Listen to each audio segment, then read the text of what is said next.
Le directeur général adjoint en charge des questions techniques de la douane congolaise a séjourné dans l'espace Katanga. À Lubumbashi, à Kasumbalesa comme à Kolwezi, Jean-Louis Baouna Mabolia est allé sensibiliser et conscientiser les douaniers à doubler d'ardeur dans la lutte contre la fraude douanière en général et celle du secteur pétrolier en particulier. Vers un contrôle moderne, préventif et systémique pour la bonne gouvernance des entreprises et établissements publics, c'était le thème au centre du séminaire de vulgarisation du plan stratégique triennal 2026-2028 de l'IGF, organisé à l'intention des responsables des administrations et services publics. Tous ces titres et bien d'autres seront développés dans le corps de cette édition de Fiscalité et Développement qui vous présente Didi Mavambunombo Lopepe Frédéric.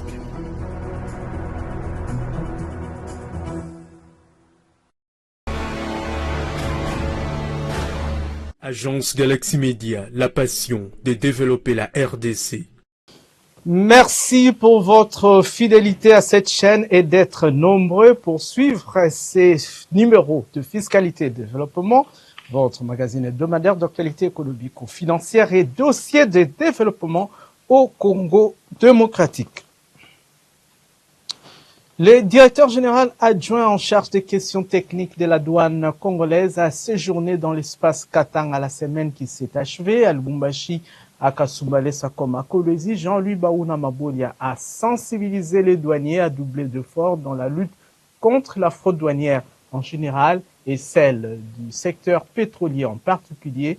Lambert Yumaramazani, notre correspondant permanent, nous propose ici l'étape de Kolwezi dans la province douanière du Lualaba, Olomami, que dirige le directeur Narcisse Pambou.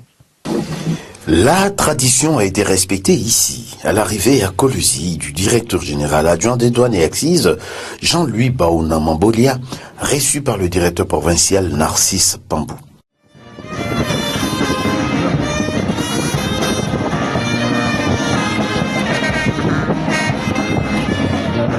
Accueil, honneur par la brigade douanière et autres agents et cadres à l'aéroport international de Kolwezi, comme au siège de la direction provinciale de la DGDA Lualaba et Olomami, nouvellement réceptionné du gouvernement provincial.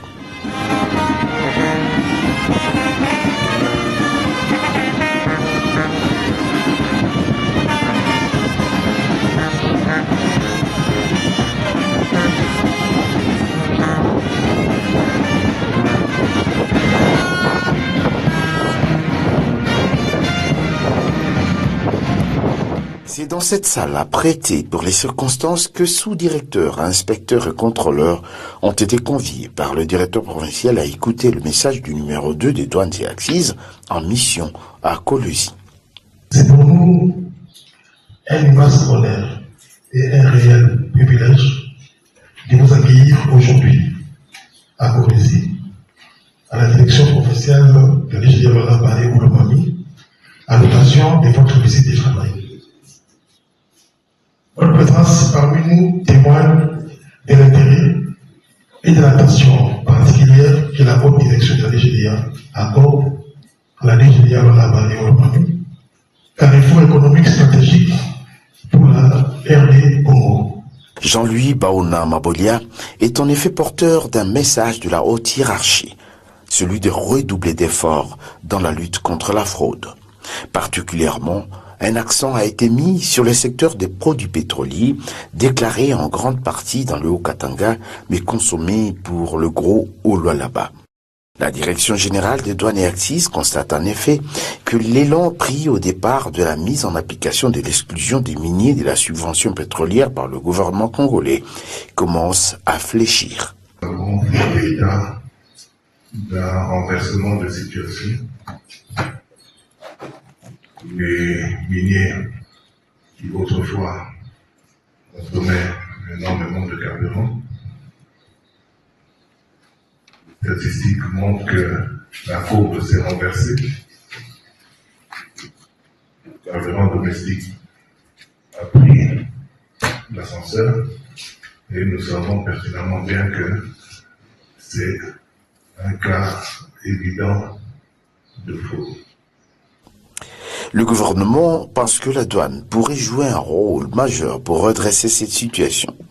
dans l'ensemble de l'entreprise, les recettes pétrolières mensuelles ne dépassaient pas 5 milliards de francs congolais.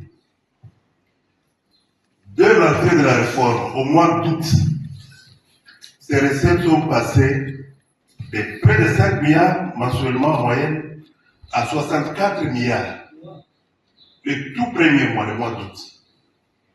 Et ça a continué comme ça jusqu'à atteindre ce dernier temps 118 milliards. Vous voyez ce qu'a fait la réforme.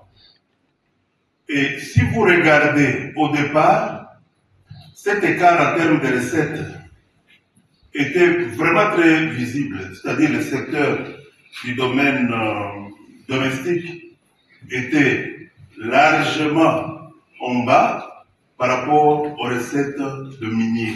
Dès lors qu'on a remarqué que cette tendance d'avant, on ne la sent plus, alors quand on regarde le début de la réforme jusqu'à aujourd'hui, les deux courbes qui étaient éloignées ont tendance à s'approcher. Et d'ailleurs, au mois de mai, cette tendance a été inversée. Au mois de mai, les recettes, au fait, le volume domestique est allé au-dessus du volume de minier, ce qui est anormal. La lutte contre la fraude et la contrebande, c'est justement le cheval de bataille du directeur Narcisse Pambou, lui-même produit de la brigade douanière.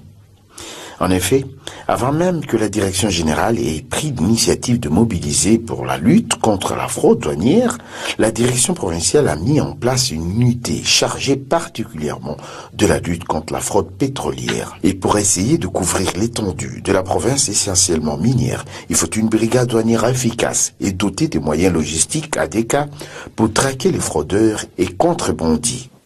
Et puis le gouvernement de la République a procédé le 18 août dernier au lancement officiel des réunions d'arbitrage du budget 2027 sous la direction d'Adolphe Muzito Fumuchi, vice-premier ministre en charge du budget.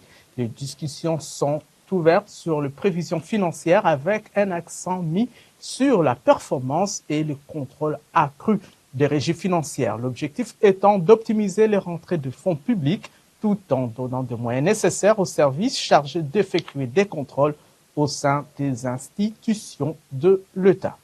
En République démocratique du Congo et particulièrement à Kinshasa, les petits commerces exercés en principe par les nationaux et depuis plusieurs années menacés et envahis par les expatriés en violation flagrante de la loi. Et c'est au su et au vu des autorités compétentes. En 2022, l'agence Galaxy Media, à travers votre magazine Fiscalité et Développement, alertait déjà sur ces phénomènes qui mettent en mal l'économie de proximité. 4 ans plus tard, soit en 2026, la réalité sur le terrain demeure inchangée. Sur ce, le ministère de l'économie nationale revient à la charge en rappelant aux opérateurs économiques qu'il est formellement interdit à un même opérateur économique ou à une même entreprise de cumuler les statuts de grossiste et de détaillant. Retour en images sur cette dénonciation dans ce reportage. Avenue du Commerce, l'un des coins le plus inondés de magasins à Kinshasa. Nous sommes en plein centre-ville de la capitale congolaise dans la commune de la Gombe. Ici, la majorité des magasins est tenue par des expatriés. Dans cet établissement commercial appartenant à un sujet indien, on y trouve plusieurs sortes d'articles. Des prix sont affichés à la fois en gros et en détail. Ces cartons de lait en gros, par exemple, coûtent 25 000 francs congolais. Mais dans ce même magasin, on peut aussi l'acheter en détail à 750 francs congolais les sachets de 40 grammes. Ce qui est contraire à la loi en vigueur en RDC qui réserve les secteurs du petit commerce exclusivement aux nationaux. Ces cas de violations flagrantes des dispositions légales sont malheureusement légion sur l'ensemble de la République, menaçant ainsi les activités des petits commerçants nationaux qui font face à une concurrence déloyale. Nazo regretter surtout na autorité na biso ya mboka. Nazo regretter pourquoi? Nga na boite ke bendien bakende. Bende photos ana bango mais biloko na bango boteka il faut bateka en gros. biso banationaux toteka na détail po eza avantage ya biso bacongolais. Mais nazo comprendre que l'état azotika priorité na baétranger bateka en gros bateka na détail. En tout cas nazo regretta tout. Mokonzi mboka lobaki asala bacongolais baza bamillionnaire. Parce qu'on a battu ba millionnaire quand aux allons na ndenge nini. Expatrié azoteka biloko na détail aza même pas grossiste. Akoya afungoli magasin kaka awa akia sombi biloko pe kaka awa bazana ba importateur ba exportateur loko moko te baya kaka biloko biso place biso ke no somba biso na bango to somba ka place moko. Eloko kaka moko auto sombi place moko biso na bango yako atie 1 mètre exemple ya rideau na 10 000 francs. Mwana mboka pe atie na 10 000 francs. Parce que biso ba congolais Guinée ko ya eloko alibosa ko akonfie na mposa mundele. Akolinga jamais nga ndeko na ye akuta eloko même eloko akuta ngo 10 000 mais akokende kaka kepa mundele. Parce que moi ke biso to zo perdre. Yango to senga na ba autorité ya mboka na biso. Na ba n'est pas président de la République. Ya lobaka osala pa na mboka ba kozaba millionnaire. Comment to zaba millionnaire tant que biso na ba indien na biso ba konga to zo teka toujours à détail.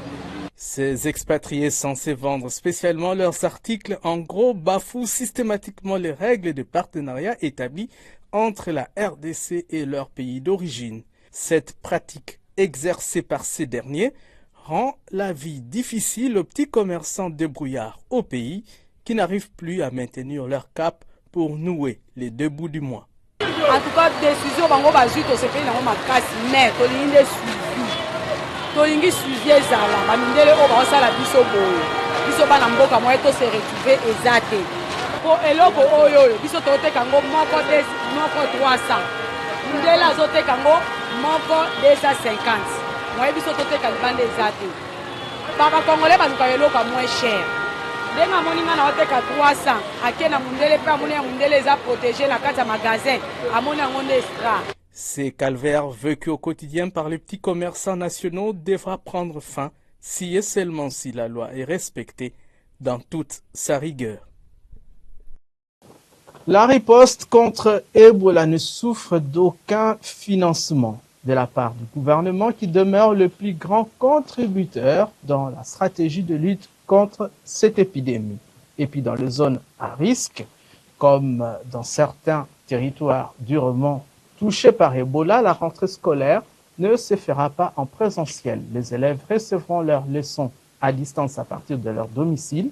Les informations livrées lors du briefing spécial de presse du mardi 18 août dernier, animé par la ministre d'État, ministre de l'Éducation nationale et Nouvelle Citoyenneté, celui de la Santé publique ainsi que de la Communication et Médias. Beaucoup de promesses, mais peu d'actes de la part des partenaires. Le gouvernement de la République démocratique du Congo reste le plus grand financier de la politique de riposte contre Ebola de souche Boudi-Bougyo, à en croire le ministre de la Santé publique, le docteur Roger Samuel Kamba, au cours d'un briefing spécial de presse aux côtés de la ministre d'État en charge de l'Éducation nationale et Nouvelle Citoyenneté, Raïssa Maloudinanga, et de celui de la Communication et Médias, Patrick Mouyaya Katembwe. Alors je voudrais d'abord rappeler une vérité. De tous les partenaires qui sont, de tous ceux qui payent sur terrain, c'est l'État qui paye le mieux. Je répète encore, de tous ceux qui sont sur terrain, tous les partenaires X, Y, Z, je ne vais pas citer leur nom, c'est l'État qui paye le mieux. Première vérité.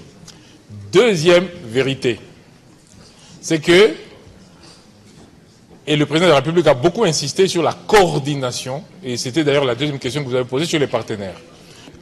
Chaque partenaire emploie quelqu'un et fixe ce qu'il paye. Et nous nous battons depuis le début, et vous l'avez répété, pour un seul plan, une seule coordination, un seul budget. Sauf que nos collègues partenaires, nous nous battons avec eux tous les jours pour qu'ils s'alignent. Le président de la République nous a réunis et nous a dit « Ramenez-moi ici un budget harmonisé ». Le ministre de la Santé publique a aussi dénoncé certains méfaits dans l'organisation de la riposte contre Ebola. Nous essayons toujours de tricher, de faire d'ajouter. Par exemple, nous avons payé la semaine passée, ou il y a 2 semaines, plus de 1000 personnes et 15 à 20% ce sont des fictifs. On vous donne des listes aujourd'hui, vous validez les listes, vous commencez à payer, vous vous rendez compte que il y a des personnes. Alors, nous avons envoyé une équipe pour dire, OK, on va enregistrer de manière biométrique tout le monde. Comme ça, on te connaît, on t'enregistre et on va te payer. Figurez-vous que quelqu'un, un centre qui nous dit, nous avons 240 personnes. OK, on envoie l'équipe. L'équipe reste 48 heures et n'enregistre que 40 personnes. Alors, après, bien sûr, avec toute la manipulation, les personnes là vont dehors crier, non, nous ne sommes pas payés, nous ne sommes pas payés. J'aurais dit encore, pas parce que nous allons avoir l'argent, parce que nous avons l'argent. J'ai dit et j'ai répété. Et aujourd'hui même, vous pouvez appeler le professeur Aouka, vous êtes journaliste, appelez-le, demandez-lui quel est le montant total dont vous avez besoin pour payer tout le monde. Il va vous dire. Et demandez-lui, est-ce que vous avez reçu ce montant? Il va vous dire. Parce qu'aujourd'hui même, j'ai encore envoyé. Ce n'est pas un problème d'argent. Il y a beaucoup de manipulation sur place. Il y a beaucoup de tricherie sur place. Il y a beaucoup de gens qui essayent chacun de faire Ebola business. Abordant la question relative aux préparatifs de la rentrée scolaire dans les régions affectées par le virus Ebola, la ministre d'État en charge de l'Éducation nationale et nouvelle citoyenneté a tenu à préciser que dans les zones à haut risque, les élèves resteront à la maison et suivront à distance les cours dans un programme exceptionnel. Alors ici, à l'entame, je voudrais être très claire quand je parle d'enseignement à distance. Il ne faut surtout pas entendre enseignement en ligne ou Internet. Justement, dans ce cas précis, pour l'épidémie d'Ebola dans les 18 zones à haut risque, c'est un enseignement à distance léger, sans Internet ni acquisition de matériel qui serait exigé aux enfants. On va en fait adopter un système qui sont des cahiers, des cahiers, même des feuilles qui seront produites, basées sur le programme, limitées à des savoirs essentiels et qui seront distribués aux enfants pour leur permettre de continuer le travail à la maison. Et ce dispositif de feuilles qui leur sera distribué va être accompagné, complémentaire, avec des émissions radio qui seront complémentaires aux feuilles pour que les apprentissages continuent.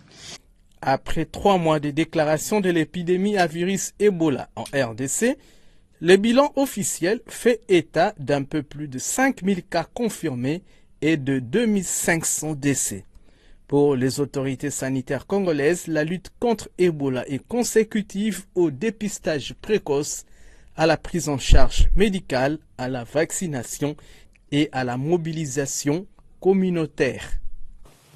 Évolution positive de la situation sécuritaire dans les zones touchées par le phénomène Mobondo, a affirmé le ministre délégué aux anciens combattants Eliezer Tambwe. C'était au cours d'un briefing de presse qu'il a animé avec son collègue de la communication et médias, Patrick Mouyaya Katembe. On l'écoute dans cet extrait de son intervention choisie par votre magazine. La question du retour sécurisé. Madame, nous parlons en termes de retour encadré. Des retours encadrés parce que ce sont les gens qui se sont battus, qui ont connu des problèmes. Si l'État n'encadre pas leur retour, ça va créer un autre conflit. Parce que dans les zones où ils étaient, d'abord, ils n'ont plus d'habitation pour la plupart. Les maisons ont été démolies. Il faut que nous, en tant que l'État, que nous puissions organiser tout ça pour que ça ne puisse pas créer encore un conflit à leur retour. Nous sommes en train de travailler là-dessus, mais je venais de le dire que tout cela sera précédé par les forums de dialogue que nous comptons organiser pour que les communautés se parlent. Si les communautés ne se parlent pas à leur retour, il y aura toujours des petits soucis. Ceux qui croyaient que le phénomène Mobondo faisait encore rage, je dois vous rassurer qu'il n'y a plus rien. Nous sommes dans les processus, après les forums de dialogue que nous organisons. Je pense que tout sera bien et que la situation est en train d'évoluer positivement. Aux jeunes qui voulaient encore s'engager dans l'armée, vous avez l'opportunité parce que la situation des anciens combattants, de ceux qui ont servi sous les drapeaux, désormais ne sera plus comme avant parce que vous aurez un instrument juridique, vous aurez votre loi qui vous protège, qui vous donne les avantages, qui donne les avantages à tous ceux qui ont servi sous les drapeaux. Vous ne serez plus associé à d'autres catégories de personnes parce que vous devez avoir une retraite honorable comme toute autre personnalité. Parce que si on doit honorer d'autres catégories de Congolais, pourquoi pas vous qui servez sous les drapeaux? Parce que, comme je l'ai toujours dit, monsieur le ministre, il n'y a pas de plus combattant plus que le militaire. Parce que le militaire, c'est un combattant, c'est un patriote, parce que c'est quelqu'un qui prend l'arme, qui va au front et qui se dit, il peut ou ne pas rentrer. Donc, nous pouvons parler, bien sûr, mais c'est une catégorie de personnes qu'il ne faut pas mélanger avec d'autres personnes qu'il faut vraiment respecter, honorer et reconnaître.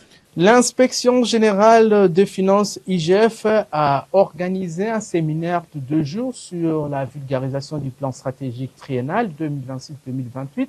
Cette séance de vulgarisation destinée aux responsables des administrations et services publics était placée sous le thème « Vers un contrôle moderne, préventif et systémique pour la bonne gouvernance des entreprises et établissements publics ». C'était les 19 et 20 août 2026 à Pullman Hotel, Kinshasa. Regardez. Plus de 200 responsables des administrations et services publics ont participé durant 2 jours aux travaux de la 3e édition du séminaire de vulgarisation du plan stratégique triennal 2026-2028 de l'Inspection générale des finances IGF. Sur invitation de l'inspecteur général des finances chef des services, Christophe Bitassi Mwabayi, ces mandataires publics se sont réunis au Salon Congo de Pullman Hotel Kinshasa. Vers un contrôle moderne, préventif et systémique pour la bonne gouvernance des entreprises et établissements publics était le thème au centre de ces assises. Lors de l'ouverture de ces travaux, l'inspecteur général des finances chef des services adjoint Emmanuel Chibingu a donné des éléments explicatifs sur le mobile de l'organisation de ces séminaires. Donner aux participants ici rassemblés des repères, la philosophie, les objectifs, les méthodes et les résultats attendus sur le plan triennal 2026-2028 et du contrôle systémique de l'IGF pour obtenir l'implication des secrétaires généraux et responsables publics.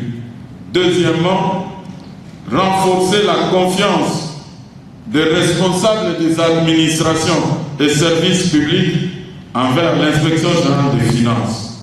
L'IGF ne viendra plus seulement contrôler, mais viendra plutôt accompagner pour outiller et pour sécuriser la gestion. Le contrôle systémique étant une révolution dans l'approche du contrôle des finances publiques, l'Inspection générale de finances manifeste la volonté de conduire les administrations et services publics à la mise sur pied des référentiels de contrôle interne dans chaque entreprise, à la formation de leur personnel aux bonnes pratiques de gouvernance et à la numérisation des opérations afin de réduire les contacts humains et les risques. C'est dans cette vision que les intervenants ont orienté leurs exposés. Parmi eux, Godefroy Misenga, secrétaire exécutif du COREF, Kojo Ndukuma, professeur des universités, et Christophe Bitassi, inspecteur général des finances, chef des services. Le numéro 1 de l'IGF a eu à éclairer ses interlocuteurs sur l'impact du contrôle systémique dans la gouvernance et la performance des administrations et services publics. La vision de l'IGF est donc, s'il faut la formuler de façon littérale, et de faire de l'Inspection générale des finances une institution d'intelligence et d'intervention pour la transformation de la gouvernance financière de l'État au service de l'intérêt général. Cette vision élargit en quelque sorte le rôle de l'IGF, qui ne se limite plus à des opérations seulement de contrôle ponctuels, contrôle de quelques opérations, mais qui veut comprendre les mécanismes financiers, qui veut maîtriser tout le flux financier qui circule dans le pays, mais aussi qui veut accompagner et contribuer à l'évolution des services publics. Instant marqué aussi par le jeu de questions-réponses où les orateurs ont rencontré les préoccupations des participants. Le 20 août 2026, deuxième et dernier jour de ce séminaire de vulgarisation axé sur les réformes dans le domaine des finances et de l'administration publique. Moment pour le patron de l'IGF de rappeler aux participants que le contrôle systémique n'est pas un simple outil de contrôle, mais une impulsion conséquente dans la mobilisation des ressources internes pour le développement du Congo démocratique. La digitalisation et l'interopérabilité des systèmes d'information, je ne le dirai jamais assez, est la voie royale pour éradiquer l'opacité et installer définitivement la transparence dans la gestion publique dans notre pays. La digitalisation de notre administration est une condition préalable pour la réussite du contrôle systémique dans cette nouvelle ère d'explosion de la révolution numérique et de l'avènement de l'intelligence artificielle. Nous n'avons pas de choix. La digitalisation n'est plus une option, mais une nécessité de gouvernance pour la survie de notre chère nation. Cette dernière journée de ce séminaire a permis aux participants d'être édifiés grâce aux brillants exposés orientés vers la réforme de l'administration publique, la nouvelle gouvernance budgétaire en RDC, la digitalisation et l'interopérabilité des administrations et services publics. Des assises sanctionnées par la remise officielle des brevets de participation à tous les bénéficiaires de ce séminaire de vulgarisation du plan stratégique triennal de l'IGF. Une année après la nomination d'Hervé Claude Ntumba Batukonke comme directeur général et de Blaise Mastaki Birindwa en qualité de directeur général adjoint, le FPI se situe dans une nouvelle ère de gestion.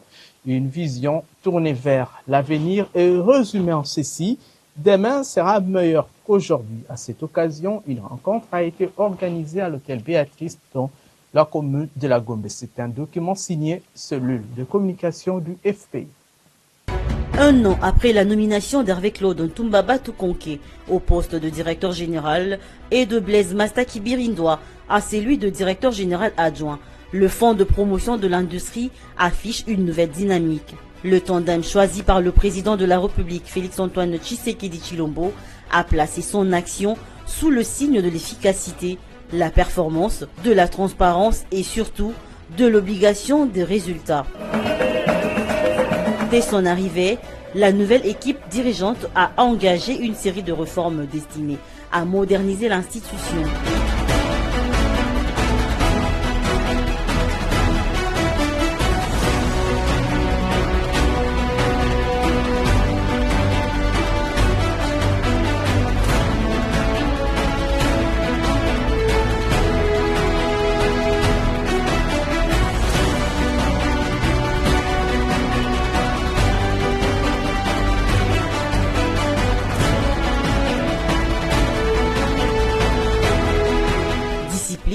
Rigueur, dialogue avec le personnel, innovation, amélioration du cadre de travail, proximité avec les opérateurs économiques et ouverture internationale constituent les principaux axes de cette nouvelle gouvernance.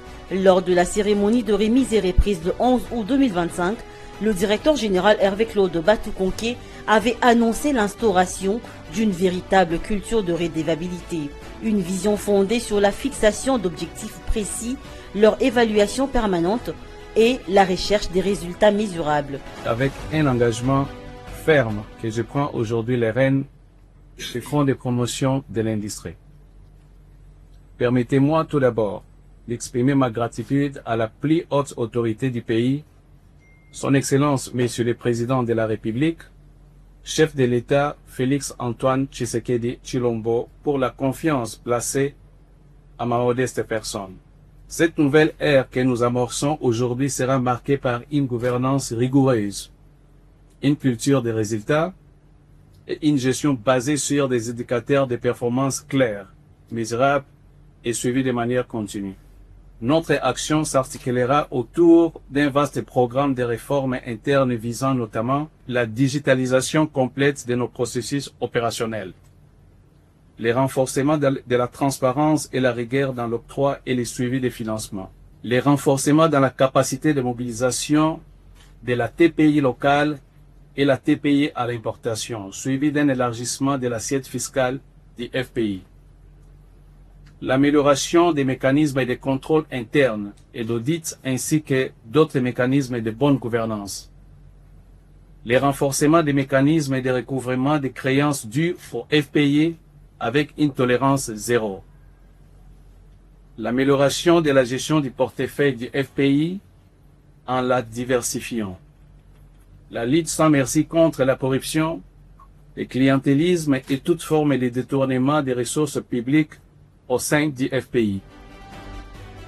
Cette nouvelle orientation se traduit notamment par le financement des projets structurants, le renforcement du recouvrement des créances, la prise des participations dans certains projets stratégiques, ainsi que le développement de mécanismes de cofinancement avec des institutions internationales de développement. Pour matérialiser cette vision, la direction s'est dotée d'un plan d'action triennal 2026-2028, véritable feuille de route stratégique du FPI. Il vise à renforcer l'efficacité de l'institution, favoriser la création des chaînes de valeur locales et d'emploi, tout en alignant progressivement sa gouvernance sur les standards internationaux. Un pari ambitieux, porté par une vision claire et des perspectives prometteuses, comme l'explique le directeur général adjoint Blaise Mastaki Birindois. Une année après, nous remercions d'abord le chef de l'État pour cette opportunité qu'il nous a donnée de servir notre pays, de contribuer tant soit peu à l'industrialisation de notre pays. Une année après, nous avons travaillé sur l'image de marque du FPI afin qu'elle soit respectée comme une institution financière de développement, non seulement ici au pays, mais en Afrique et de plus en plus à travers le monde. Une année après, nous avons surtout travaillé sur la confiance avec nos promoteurs. Nous avons insisté sur des valeurs éthiques et morales dans la réalisation de notre métier. Une année après, nous avons travaillé sur l'expansion même de cette assiette fiscale. Vous le verrez bientôt, nous y travaillons, même au niveau du Parlement. Sur le plan social, des avancées significatives ont été enregistrées tant dans l'amélioration du cadre professionnel que dans les conditions sociales des agents. Ces acquis s'accompagnent toutefois d'exigences clairement affirmées, davantage de rigueur, de ponctualité et de discipline, mais aussi une véritable culture de l'excellence et de la performance au service de l'institution. Remarquez que le nouveau directeur général, M. Hervé-Claude Ntumba-Batu-Contier, a mis en place un ensemble de règles, de normes et d'attitudes qui garantit pratiquement la productivité, qui garantit l'assiduité au travail, la présence, l'amour du travail et pourquoi pas le respect mutuel entre les agents. Il insiste sur l'éthique et la déontologie au niveau de l'institution.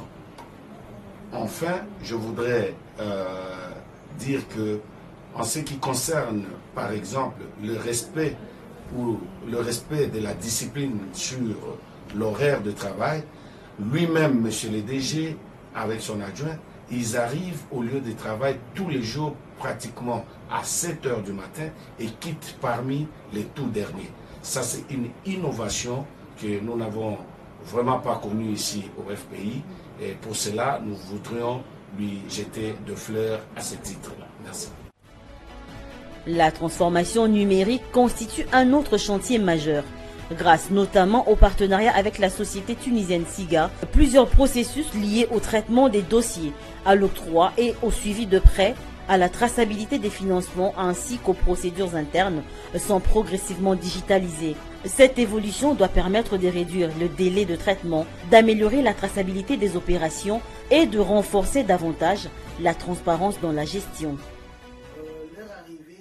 A donné une impulsion et une mobilisation tout azimut aux agents du FPI dans le cadre du projet de digitalisation du FPI.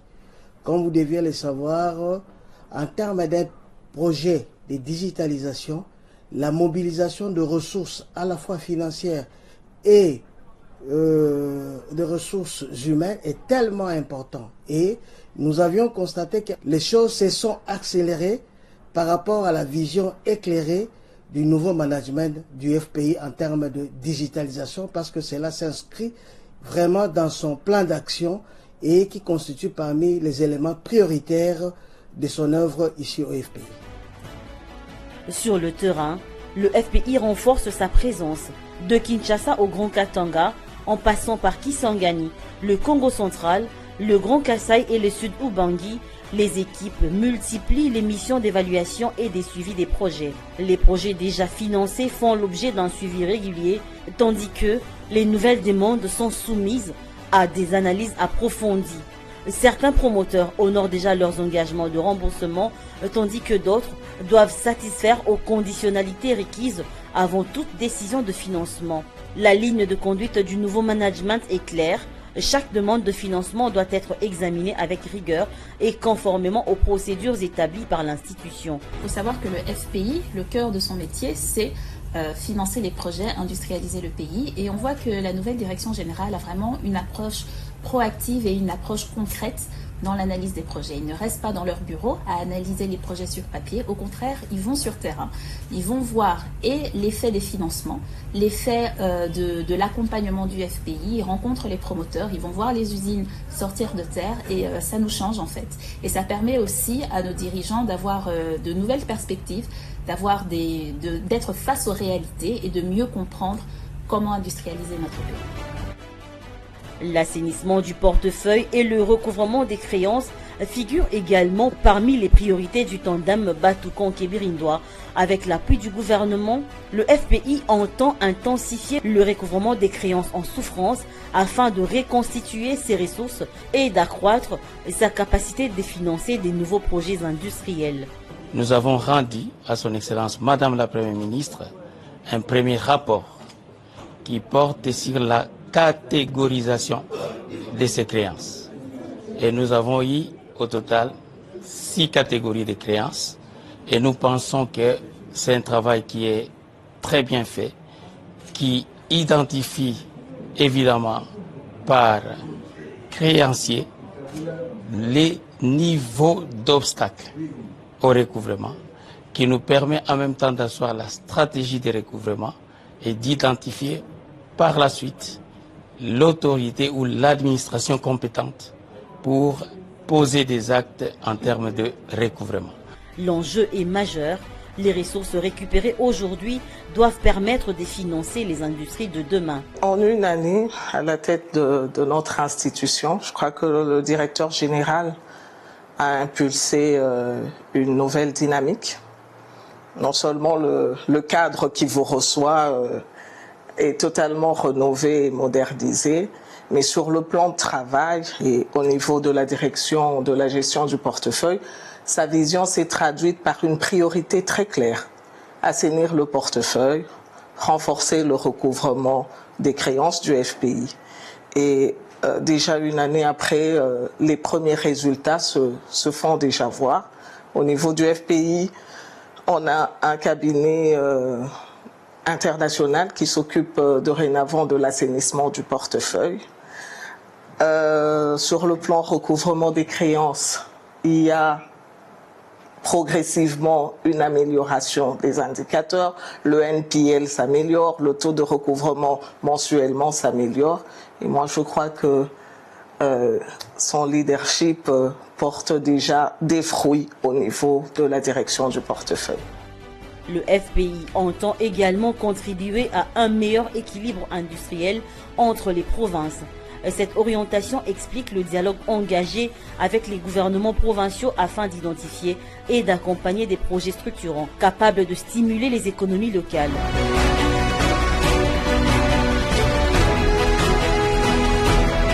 Le projet de centrale hydroélectrique de Mbombo à Kananga, développé avec l'ONCER et des partenaires financiers, illustre cette volonté de soutenir les infrastructures indispensables à l'industrialisation et de réduire progressivement les disparités économiques entre les provinces. Ce projet contribuera à renforcer l'offre énergétique dans la zone Grand Kasaï, tout en créant les conditions nécessaires à l'implantation d'activités industrielles, à la transformation locale des ressources et au développement d'un tissu économique plus dynamique.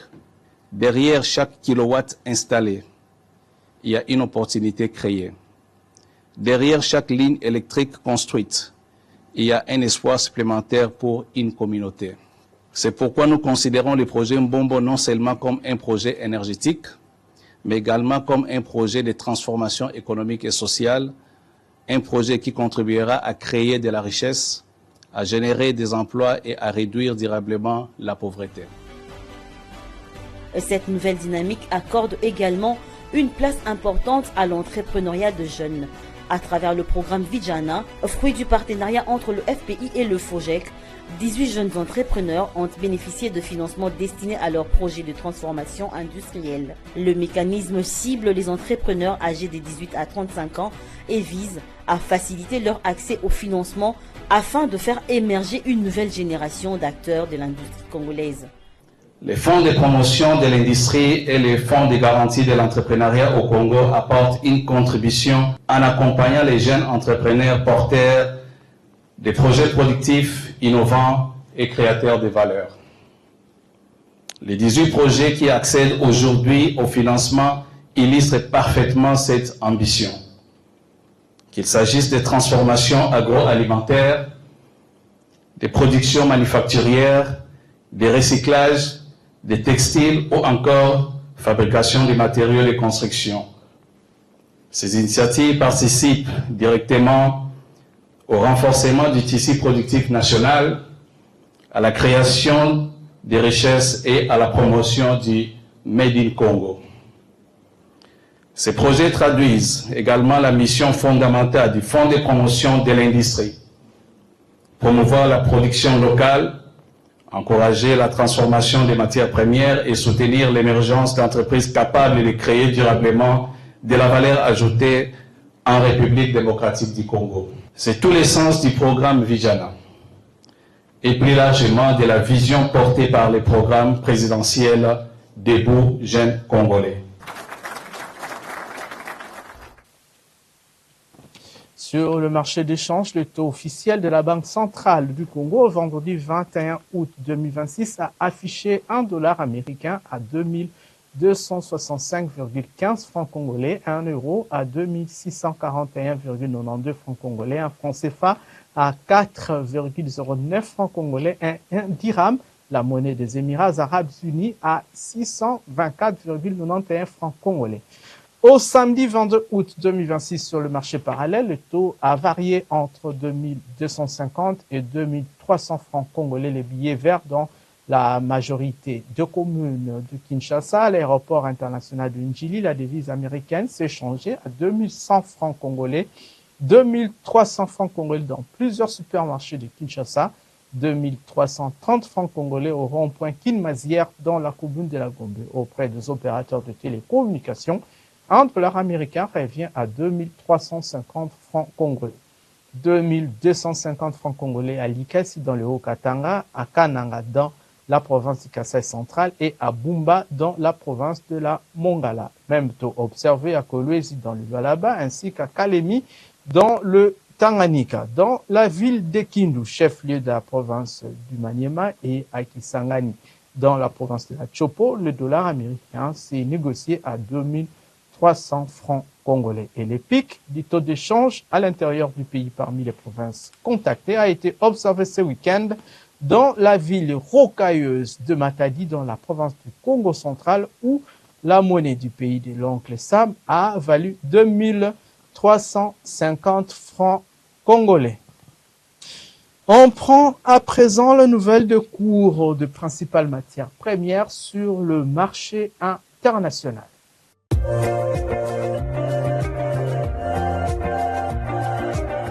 Le cours du pétrole a bouclé la semaine en hausse sur le marché international. Chez WTI, le baril de l'or noir a grimpé de 1,10% en se négociant à 87,15 $.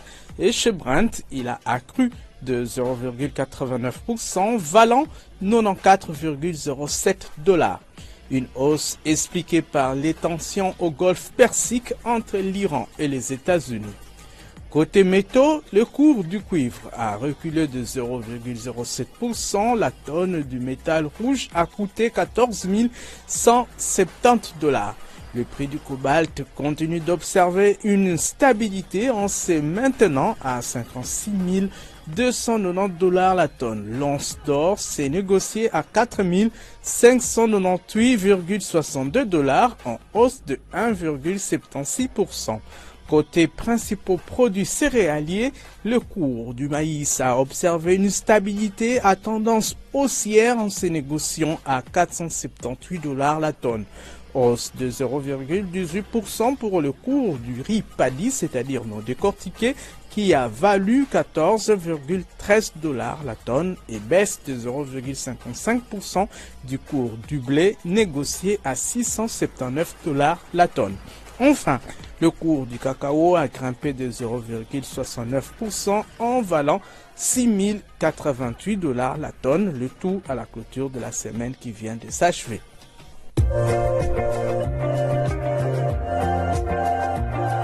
Je vous remercie d'avoir suivi cette édition du magazine Fiscalité et Développement, particulièrement nos téléspectateurs de Luanda en République d'Angola et ceux de la ville touristique de Goma dans le Nord Kivu, otages d'une guerre injuste imposée par les Rwandais en complicité avec ses supplétifs du M23 AFC.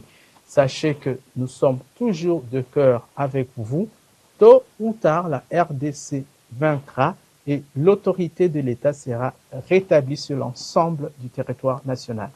Santé de fer à tous. On se retrouvera certainement la semaine prochaine. Ça sera avec la même énergie. Excellente suite de programme sur votre chaîne.